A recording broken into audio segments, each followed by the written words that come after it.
Raider Nation, what's going on? It's Mitchell Renz here, host of the Raiders Report. And coming up on today's show, some terrible Kolton Miller injury news, plus a coaching decision that is scaring me. And we're going to talk about both of these things today on the Raiders Report. Let's first hit here, though, the horrible news around Kolton Miller. We knew Miller when he went down on the field. He was carted off in that Week 4 loss to the Chicago Bears. We knew the injury was bad.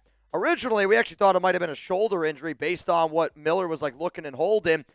Turns out it was a high ankle sprain. It's now been confirmed today from Ian Rapoport that not only is Kolton Miller dealing with a high ankle sprain, he's also dealing with a hairline fracture, and he's headed to IR. I originally said that I expected Miller to return to the Raiders earliest, Week 9, because of that sprained ankle and because the Raiders have a Week 8 bye. I'll say this right now. If anybody's got a quarter at home or a coin, flip it in the air. Heads or tails, because I think that's the chance right now that we don't see Kolton Miller again for the rest of the season. Why do I say that? The Raiders are 1-3.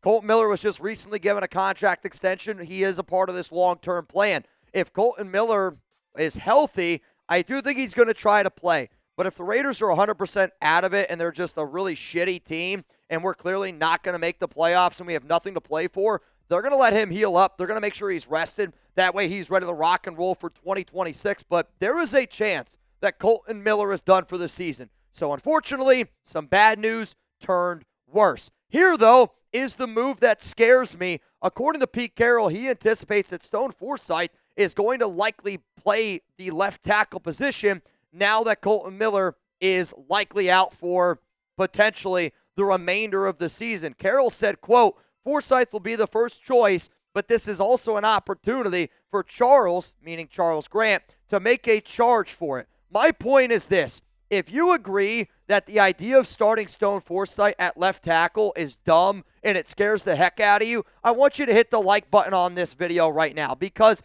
I mean this when I say this, Pete, Brennan, Carroll, the coaching decisions that you guys have been making, like, this isn't a one-week sample size, so I don't want to hear like, oh, Mitch, let's let him see what happens. No, I'm not doing it, because if we got a coaching staff that's going to play Alex Kappa over JPJ, a coaching staff that's going to keep playing Jordan Meredith over JPJ at center, clearly we have a coaching staff that doesn't know this offensive line, doesn't know the players on their team well enough, and I'm going to say it. It's a dumb move to start Stone Forsythe at left tackle. Why does this move scare me?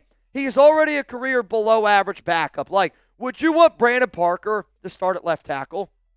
No, of course not. And Stone Forsythe is basically Brandon Parker. Like, let's look at his 2024 PFF grades. This is 414 snaps, a 43.1 overall grade, a pass blocking grade of 41.3, a run blocking grade of 51.6. Heck, 3 penalties committed, 2 sacks allowed, 4 hits, 35 pressures. We're talking about Stone Forsythe. And then in 2023, when he was playing tackle at times with Geno Smith on a horrible offensive line, a 58.2 overall grade, that 40.8 pass blocking grade. Yes, the run blocking grade is a little bit better, but I also almost just wonder if that's just the Seattle running game that season. And then the 5 sacks allowed, the 7 hits allowed, the 32 pressures allowed, and 497 snaps. Like, if you were to play a full season, over 1,000 snaps, if you're projected to have over 10 sacks allowed, obviously that's not a good equation. And I'm just concerned because Stone Forsythe is not a good player.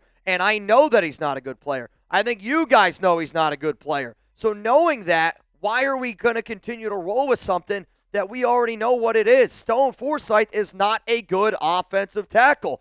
Then, not only is he not a good offensive tackle, he's bad at right tackle. And he's got limited left tackle snaps. So essentially, you're telling a guy who has shown you on tape that he's not very good at right tackle to then take him away from right tackle and put him at left tackle. Like, left tackle is going to be even more of a hard thing to deal with. In his career, he's played 21% of his snaps at left tackle, 0 on the interior, though he did play a little bit interior in college, played a little bit of left tackle in college, played a little bit of right tackle in college. But in the NFL, 78% of his snaps have been at right tackle.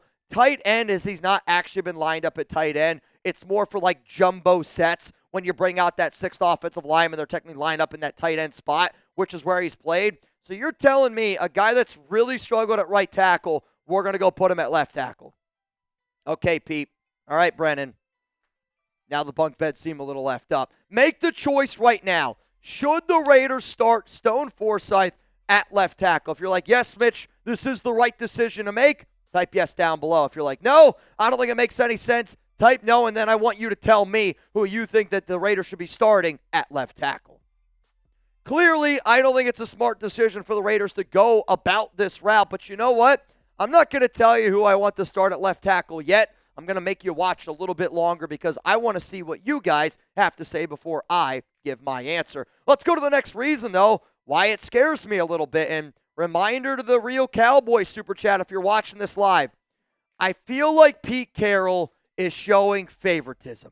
And that is a scary thing for me to say because why are players that Pete brings in, they don't have to compete for their job? I'm not saying that he's not going out there and competing, but it seems like Kolton Miller goes down, Stone Forsythe gets the job right away. Why does JPJ have to earn his job when he's clearly better than Jordan Meredith, clearly better than Alex Kappa? Alex Kappa is a Pete Carroll guy, but JPJ's got to compete with him. Stone Forsythe got that Pete Carroll connection, just gets to go in there right away at left tackle. Like what I think Pete Carroll should have said was, we're not going to name a left tackle yet. We're going to let Stone Forsythe and we're going to let Charles Grant go out there and compete for that job. Why, when asked, does Geno Smith have to compete for his job? It was just such an asinine answer. My point is this. Pete Carroll has been showing me some stuff this year, and it's I don't want to say it's been giving me the ick. It's been kind of giving me a Josh McDaniels feel a little bit, though, and I know I'm not the only Raider fan that feels that. It's clear to me that Pete Carroll and this regime, they have their guys. They are having their favorites, and those are players that they just seem they get to go to the front of the line. And I don't like that because that's not what the compete mentality is supposed to be. We don't pick favorites. And right now, you deciding to play Stone Forsythe at left tackle is, I think, you playing favorites to your guys. I want to do what's best for the Las Vegas Raiders. I don't want to do what's best for Pete Carroll and Brennan Carroll because you haven't been able to show me that you know what's best for the Raiders on the offensive line. Coming up next here on the show, I'm going to tell you who I want the Raiders to start at left tackle. And I think it's really going to make a lot of sense for multiple reasons out there. Before I tell you who I think should be the left tackle for the Silver and Black moving forward, here's also something that I think you guys should do. Go get started with our sponsor, Prize Picks, where it's good to be right. Prize Picks puts their members first, so all withdrawals are fast, safe, and secure. Prize Picks offers Venmo, Apple Pay, MasterCard, and more for quick and easy deposits into your account this football season. Prize Picks also offers injury reboots. So if one of your players leaves the game in the first half and doesn't return, Prize Picks won't count it as a loss. Prize Picks is the best place to win cash while watching sports. Join millions of users and sign up today for America's #1 fantasy sports app out there. Now, some of you are going to be looking at some of the lineups that I've been able to put together, and this is the lineup that I did for Monday Night Football, and I was able to turn $10 into $20 with a flex play, and Prize Picks invented the flex play. If you're a Raiders fan and you're already like, man, this season's over, you should definitely go get Prize Picks because every time you watch a game, you're going to be able to have some fun. Heck, even for the baseball games going on right now, get a Prize Picks lineup in. Once basketball starts, get a basketball lineup in. Download the Prize Picks app today. Use code CLNS to get $50 in lineups after you play your first $5 lineup. That's code CLNS to get $50 in lineups after you play your first $5 lineup. Prize Picks, it's good to be right. You know what else it's good to be right about? It's good to be right knowing that Jackson Powers-Johnson is our best interior offensive lineman. He showed you against Chicago. And here's the other thing. I know I'm going to be right in saying this, that it makes more sense for the Raiders to start Charles Grant than it does Stone Forsythe. I know what Stone Forsythe is, Pete. I know what he is. Hell, you know what he is. We don't know what Charles Grant is yet. And I understand that he's a developmental piece, but you also selected him in the 3rd round of the 2025 NFL Draft. And I would rather Charles Grant play left tackle and learn and take his lumps and develop instead of Stone Forsythe. The reason why I am concerned about this move by the Raiders is because Pete Carroll is supposed to be somebody that helps us develop our players for the future. Yet, when you look at all the players that we drafted, we're not getting anything out of any of the guys that we're drafting. And I don't know if we have the right people to develop our offensive linemen. Do you trust Brennan Carroll to develop our offensive linemen? I know I don't. So I would rather put Charles Grant out there on the offensive line and throw them into the fire, sink or swim type of thing. The only reason why that I say that is because the last time I saw an offensive lineman truly get thrown into the fire at left tackle was Kolton Miller. And I'm not saying that Charles Grant is as talented as Kolton Miller, though if you talk to a few people around the league, they think that Charles Grant can turn into a very good left tackle. But let's talk about Miller as a rookie. In 2018, in just over 1,000 snaps, he allowed 16 sacks, 7 hits, 65 pressures, 8 penalties against. He got a little bit better in year 2 as a sophomore, allowing only 7 sacks, allowing 37 pressures. My point is this: Kolton Miller is getting older. Charles Grant, I do believe, was drafted to be that potential replacement to Miller once his contract ends up probably being over in the year 2027. If it was up to me, this would be the offensive line that I would put out there on the field. I would put Charles Grant at left tackle, and then I would help out Grant with a smart offensive lineman like Jordan Meredith. I would put JPJ at center, because now with a weaker left tackle and a weaker tackle position, we need to be able to dominate interior a little bit more. So what would I do? I would put JPJ at center. I would put Dylan Parham at right guard, and I would roll with DJ Glaze at right tackle. I know that that's not going to be the offensive line the Raiders decide to go with. Quite frankly, I think the Raiders are going to end up going with Stone Forsythe. Then it's going to be Dylan Parham. Then it's going to be Jordan Meredith. Then it's going to be JPJ. Then it's going to be DJ Glaze. I don't mean to always say this, but I do really, really, truly believe that I know this Raiders roster better than the guys making the decisions for the silver and black. Though, coming up, the final reason why it scares me, and it might be the biggest reason on today's show. Before I get into that, though, I want you to set a reminder, whether it be on your camera, whether it be on your phone, whether it be on your calendar. Maybe you got a calendar at home, which I always tell my wife to update because I never update it. Here's when I'm going to be live, though, and I'm going to be honest with you.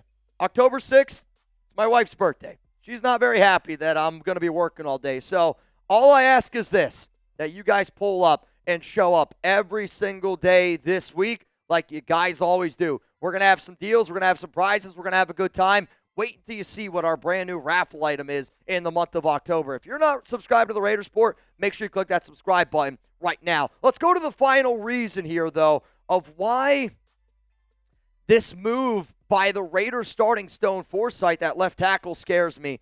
And it scares me because of our offensive struggles. Week 4 against the Chicago Bears felt like we were going in the right direction. The offensive line got it going. Ashton Genty got it going. Quite frankly, I thought us as a team got it going outside of Geno Smith. You know what's not going to help Geno Smith? Not having Kolton Miller at left tackle. You know what's not going to help our ground game? Not having Kolton Miller at left tackle. You know what's not going to help our offense? Not having Kolton Miller at left tackle. We went from having a really bad offensive line with arguably the best left tackle in the NFL based on the way he's played this season. And if you're like, oh, Kolton Miller's not that good, I really encourage you to go look at the numbers because he might actually be the best left tackle in the National Football League this season. You're losing that guy. Now you're getting a horrendous backup to play at left tackle. I am unbelievably concerned about what this offensive line is going to look like, and I hope Chip Kelly and Brendan Carroll get on the same page because I'll tell you this, you better get rid of the ball quickly. You better be able to figure out how to run through the air. You better be able to figure out how to dominate on the interior ground game, or else a 1-3 season is about to feel really flipping long because I know this is the final day of September, the first day of October. This Raiders season, though, already feels like, oh my God, what else could possibly go wrong? If you made it this far in the video, shout out to you for being a real one. And if you don't already give me a follow on social media, I'm at MitchellRents365, literally everywhere. I post even more videos there. So if you're like, Mitch, I like this show, I'm a new subscriber. We've had over 6,000 new subscribers this month. Well, guess what? Even more content on social media. If you want more Raiders, if you want Mitchell Renz 365, I got it for you 365 days out of the year.